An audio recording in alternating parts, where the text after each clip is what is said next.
Back with Carole now. Carole, we are in your domain, your archive here, and I see you have come a long way after starting with just 2 closets. Yes, I now have official archive space. Wonderful. And we've dug out some artifacts we wanted to share with viewers here, starting with this, I guess, iconic photo of the original 30-some physicians that started Mayo Clinic.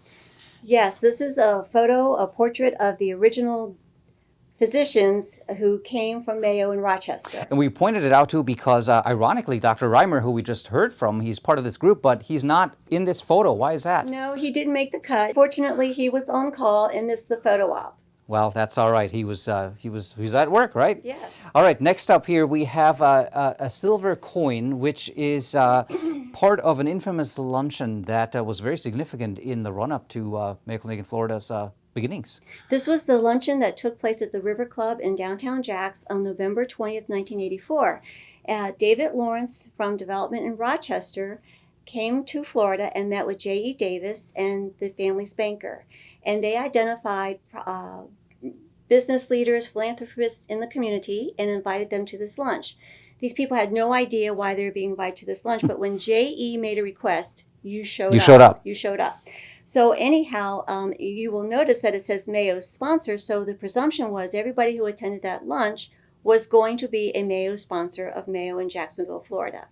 So the plates were not cleared after the lunch because there was a sealed envelope underneath each plate with a card and that person's name and the amount that J.E. decided that they should donate. Wow, he gave them the amounts. Yes, he did. He gave them the amounts that they were going to bring to donate to bring Mayo to Jacksonville. So from that lunch, the 34 original donors raised $6 million in cash. Wow. Wow. So they were very willing, it turns out, Yeah. right? Okay, very well. So then we have an interesting looking paperweight here. This is actually in the shape of the original Davis building that we saw earlier. And Carole, that has significance too because it has a connection to the Mayo building in Rochester. Right, it does, Axel. So this paperweight was made in commemoration of Mayo Clinic Jacksonville's 5th anniversary. And the Davis building was reflects the Mayo building in Rochester. It was built in the cruciform design, but it was cut in half. But for efficiency, they filled in the wedges and made physician office space. So they say it's a reflection of Mayo, but with the Florida spin. And we can still see that shape today, at Yes, least you on can. one half of it. Excellent, good. And Carole, you're standing next to an American flag, which also has some significance here. Yes, it does. This flag is very significant to our campus. It was flown over the construction site until the completion of Phase 1 in August of 1986. Wonderful. So glad you were able to preserve that. And then perhaps one of my favorite artifacts here, this is the original staff directory of Mayo Clinic in Florida. And we can see here, what, two pages, right? Right. It is the first quarterly. So we think it does not have a date by, provenance and putting together the pieces. This was from 1986. Wow, this is fascinating considering, now the quarterly turned into a book for a long time, a very big book. And of course, now the quarterly is all digital, right, Carole?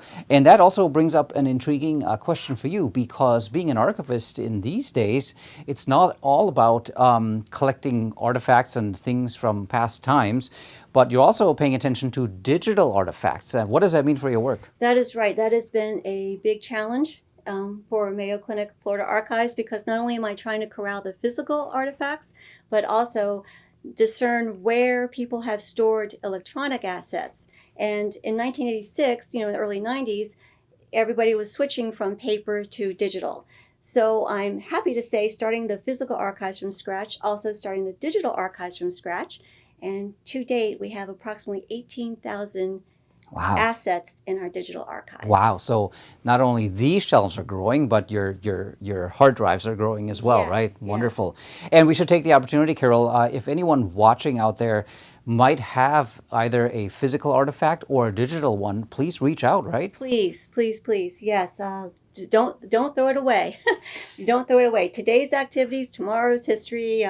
happy to receive emails, receive donations. Yes, please contact me. Carole would love to hear from you. Carole, thank you so much for taking us around a little bit, sharing about Mayo Clinic history. If people would like to learn more, there's actually a great internet page as well. Yes, we have a web presence. Our archives you can find on the Mayo Clinic Library page, and we can share that link. Excellent. Well, thanks again for your time here. It was a lot of fun coming down here, and good luck with your future work. Thank you, Axel, and I appreciate the opportunity to highlight our campus. Thank you. All right, and thank you for watching.